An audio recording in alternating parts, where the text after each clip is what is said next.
सम्राट चौधरी ने सुहेली मेहता को बीजेपी ज्वाइन कराया है। मतलब एक कोयरी नेता जो बीजेपी का है, वो एक भूतपूर्व कोयरी नेत्री जो जदयू की रही हैं, उनको बीजेपी ज्वाइन करवा रहा है।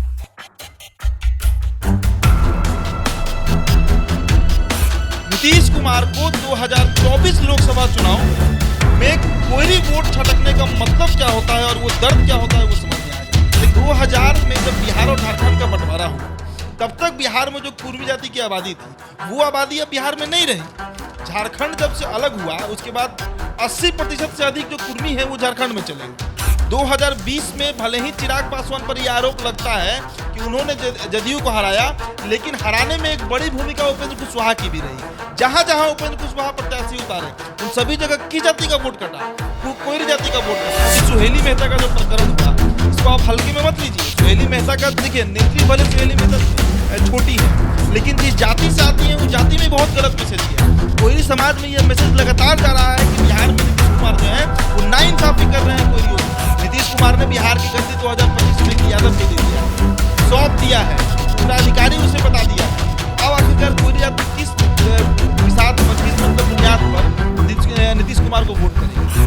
2014 में जो लोकसभा चुनाव हुआ था, उसमें करीब करीब आरजेडी और जेडीयू दोनों को अगर आप जोड़ दीजिए तो 43% के आसपास वोट मिला था दोनों पार्टियों को मिला, और बीजेपी को 38% वोट के आसपास आया था, अकेले लड़ी थी बीजेपी। तो 2014 में जब जदयू प्लस आरजेडी का टोटल वोट शेयर जो है वो 43% है और बीजेपी के पास अकेले 38% है, और उसमें अगर वो जोड़ ले रही है कोयरी वोटर्स जो कि 7 से 8% के आसपास, तभी ना वो 2024 के लोकसभा चुनाव में फाइट कर पाएगी। यही शिक्षक नियमावली का बात सुहेली मेहता भी कर रही है। बोल रही है सुहेली मेहता कि मैं भी एक शिक्षिका हूँ, मैं भी एक प्रोफेसर हूँ और शिक्षकों का दर्द मैं समझती हूँ।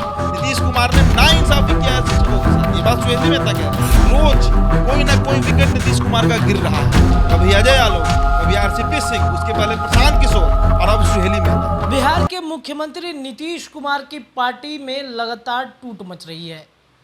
कल ही सुहेली मेहता, जो कभी जदयू की प्रदेश प्रवक्ता रही थी, उन्होंने इस्तीफा दिया और कल बीजेपी का दामन उन्होंने थाम लिया है।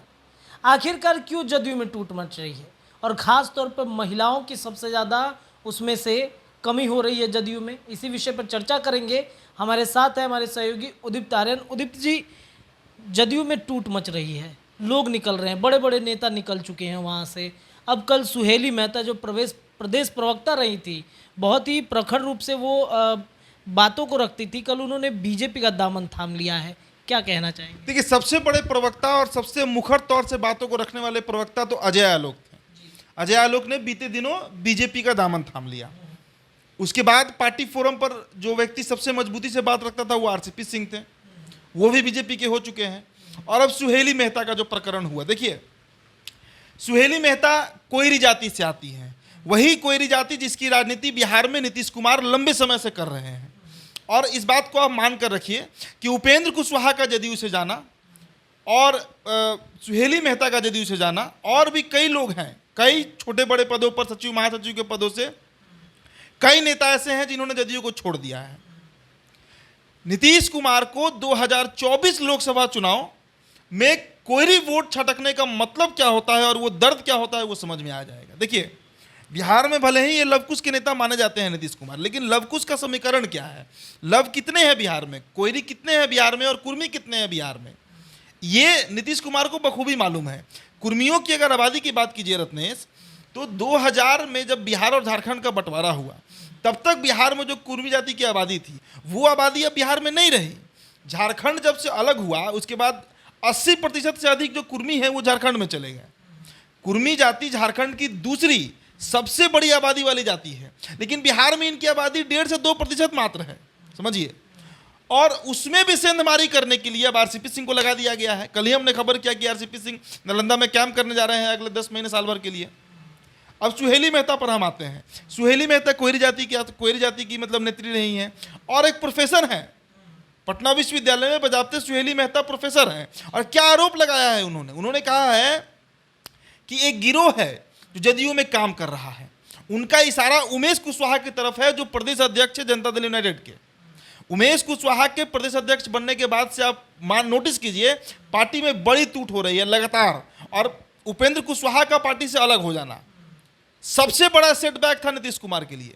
क्योंकि आप उपेंद्र कुशवाहा को लोग अंडर एस्टिमेट कर लेते हैं कि उपेंद्र कुशवाहा एक भी सीट अपने बदौलत नहीं जीत सकते हैं, उपेंद्र कुशवाहा कोई बड़े नेता नहीं है। लेकिन 2020 विधानसभा चुनाव के आंकड़ों को आप देखिए, 2020 विधानसभा चुनाव जो हुआ बिहार में, सबसे कम जो प्रत्याशी उपेंद्र कुशवाहा का वोट लाया था वो भी 7,000 के ऊपर था। और मेरे जिला बक्सर में तो जो रामगढ़ विधानसभा है, वहां पर उपेंद्र कुशवाहा के प्रत्याशी ने 35,000 वोट लाया विधानसभा के चुनाव में। तो आप बताइए कि जिस उपेंद्र कुशवाहा के जो प्रत्याशी जिन जिन विधानसभा पर चुनाव लड़े, सभी जगहों पर 2020 में नीतीश कुमार को नुकसान किए।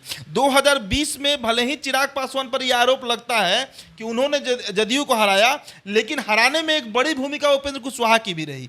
जहां जहां उपेंद्र कुशवाहा प्रत्याशी उतारे, उन सभी जगह किस जाति का वोट कटा? कोयरी जाति का वोट कटा है। और कोयरी जाति का वोट कटना किसको नुकसान करता है? नीतीश कुमार को नुकसान करता है। अब सुहेली मेहता को देखिए, बीजेपी ने ज्वाइन कराया। बीजेपी जो बिहार में 10% के आसपास कोयरी जाति के लोग हैं, जो कुछ समाज के लोग हैं, सीधा सेंधमारी उन पर कर रही है और लगातार कर रही है। और आरसीपी सिंह को कुर्मी जाति में सेंधमारी करने के लिए खड़ा किया जा रहा है। शंभू शरण पटेल को क्यों भेजा गया राज्यसभा बीजेपी की तरफ से? बीजेपी की तरफ से कुर्मी जाति के नेता को ही क्यों भेजा गया राज्यसभा? बीजेपी की तरफ से आरसीपी सिंह को ही क्यों खड़ा किया जा रहा है नालंदा के लिए? नीतीश कुमार को नेस्तनाबूद करना है राजनीतिक तौर पर बिहार में, और वो तभी संभव है जब कोयरी कुर्मी वोट इनसे छिटक जाए। अभी सुहेली मेहता का जो प्रकरण हुआ, इसको आप हल्के में मत लीजिए। सुहेली मेहता का देखिए, नेत्री भले सुहेली मेहता छोटी हैं, लेकिन जिस जाति से आती हैं उस जाति में बहुत गलत मैसेज गया। कोयरी समाज में यह मैसेज लगातार जा रहा है कि बिहार में नीतीश कुमार जो है वो नाइंसाफी कर रहे हैं कोयरियों के साथ। उपेंद्र कुशवाहा गाँव घर किसी तरह नहीं घूम रहे हैं, यही मैसेज डिलीवर करने के लिए घूम रहे हैं। अभी जो उपेंद्र कुशवाहा दिल्ली जाकर अमित शाह से मुलाकात करके आए हैं, उसके बाद आप देखिए उपेंद्र कुशवाहा साइलेंट हो गए हैं। वो साइलेंट नहीं पड़े हैं, वो अपना जमीन पर काम कर रहे हैं और अपने समाज के लोग, अपने जाति के लोग, खासकर कोयरी जाति से जिससे वो आते हैं, उस समाज में ये मैसेज पहुंचा रहे हैं कि भाई नीतीश कुमार हमारे सगे नहीं है। नीतीश कुमार ने बिहार की गद्दी 2025 में यादव को दे दिया है, सौंप दिया है, उत्तराधिकारी उसे बता दिया है। तो अब आखिरकार कोयरी जाति किस बिसात पर, किस मतलब बुनियाद पर नीतीश कुमार को वोट करेगी? चाहे वो लोकसभा चुनाव हो, चाहे वो विधानसभा चुनाव हो। तो सुहेली मेहता प्रकरण को आप उससे जोड़ सकते हैं, क्योंकि सुहेली मेहता का जो जाति है वो जाति वही है जिससे उपेंद्र कुशवाहा आते हैं और जिससे सम्राट चौधरी आते हैं। और देखिए, बजाबते सम्राट चौधरी ने सुहेली मेहता को बीजेपी ज्वाइन कराया है। मतलब एक कोयरी नेता जो बीजेपी का है, वो एक भूतपूर्व कोयरी नेत्री जो जदयू की रही हैं, उनको बीजेपी ज्वाइन करवा रहा है। तो इससे आप क्या आकलन लगाते हैं कि बिहार में जो यादवों के बाद सबसे बड़ी जाति है आबादी के तौर पर कोयरी है, वो अगर बीजेपी के पाले में चले जाए तो बीजेपी बेहद मजबूत हो जाएगा। एक आंकड़ा हम बताते हैं, 2014 में जो लोकसभा चुनाव हुआ था रत्नेश, उसमें करीब करीब आरजेडी और जेडीयू दोनों को अगर आप जोड़ दीजिए तो 43% के आसपास वोट मिला था दोनों पार्टियों को मिलाकर, और बीजेपी को 38% वोट के आसपास आया था। अकेले लड़ी थी बीजेपी, त्रिकोणीय मुकाबला था 2014 में। तो 2014 में जब जदयू प्लस आरजेडी का टोटल वोट शेयर जो है वो 43% है, 3% है, और बीजेपी के पास अकेले 38% है, और उसमें अगर वो जोड़ ले रही है कोयरी वोटर्स को जो कि 7 से 8% के आसपास, तो तभी ना वो 2024 के लोकसभा चुनाव में फाइट कर पाएगी।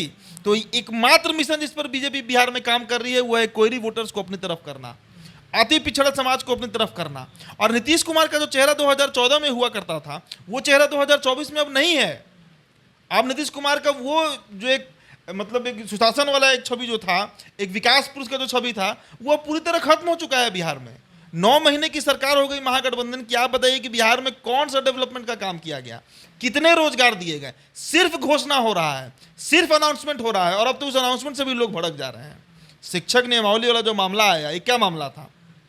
और यही शिक्षक नियमावली का बात सुहेली मेहता भी कर रही है। वो बोल रही है सुहेली मेहता कि मैं भी एक शिक्षिका हूं, मैं भी एक प्रोफेसर हूं, और शिक्षकों का दर्द मैं समझती हूं। नीतीश कुमार ने नाइंसाफी किया है शिक्षकों के साथ, ये बात सुहेली मेहता कह रही है। तो अब वो छवि भी नीतीश कुमार का नहीं है। तो 2024 में बीजेपी के लिए सबसे बड़ा नासूर बिहार है, और बिहार में कैसे टैकल करना है। यादव बीजेपी को वोट देंगे नहीं, मुस्लिम बीजेपी को वोट देंगे नहीं, तो मुस्लिम से निपटने के लिए बीजेपी ने ओवैसी को खड़ा किया जैसा बताया जाता है, और कोयरी कुर्मी में सेंधमारी करने के लिए जो नीतीश कुमार के कैडर वोटर हैं, बीजेपी अब कोयरी जाति से कई, अभी देखिएगा आने वाले 10 महीने के अंदर बिहार में और भी कई ऐसे कोयरी जाति के नेता होंगे, कुछ समाज के नेता होंगे जो बीजेपी का दामन थामने जा रहे हैं। या तो बीजेपी के साथ जाएंगे या उपेंद्र कुशवाहा के साथ जाएंगे, लेकिन अंत में वोट उनका एनडीए के सिंबल पर ही गिरना है। तो सुहेली मेहता का प्रकरण वही है कि रोज कोई ना कोई विकेट नीतीश कुमार का गिर रहा है, कभी अजय आलोक, कभी आरसीपी सिंह, उसके पहले प्रशांत किशोर और अब सुहेली मेहता। तो वो दिन भी अब दूर नहीं है कि अब शायद ही कोई कोयरी नेता जो है वो जदयू में बचेगा।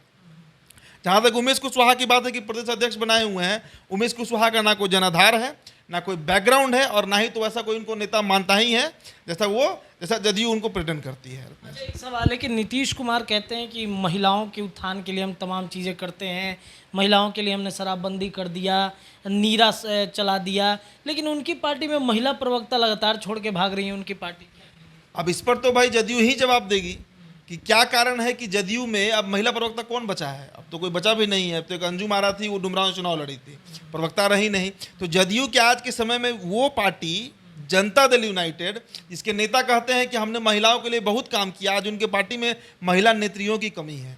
आज उनके पार्टी में महिला प्रवक्ता जो हैं वो पार्टी छोड़ती हैं और ये आरोप लगाती हैं कि पार्टी में एक गिरोह काम करता है, महिलाओं के खिलाफ साजिश रचा जाता है और हम उस पार्टी में अब नहीं रह सकते हैं। ये बात खुद जदयू की सुहेली मेहता कह रही हैं, प्रेस वार्ता करके कह रही हैं।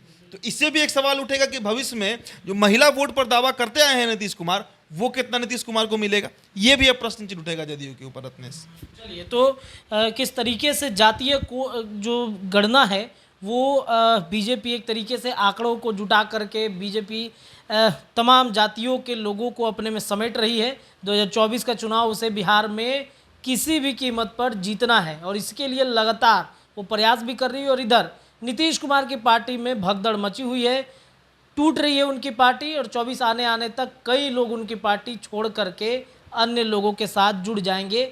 ये देखने वाली बात हो जाएगी। फिलहाल इस चर्चा में इतना ही। जुड़े रहे हमारे चैनल द बिहार टॉप के साथ, ऐसे ही तमाम चर्चाएं लगातार हम आपसे करते रहेंगे। ये चर्चा कैसी लगी जरूर बताइएगा, अपनी राय कमेंट सेक्शन में रखिए। धन्यवाद।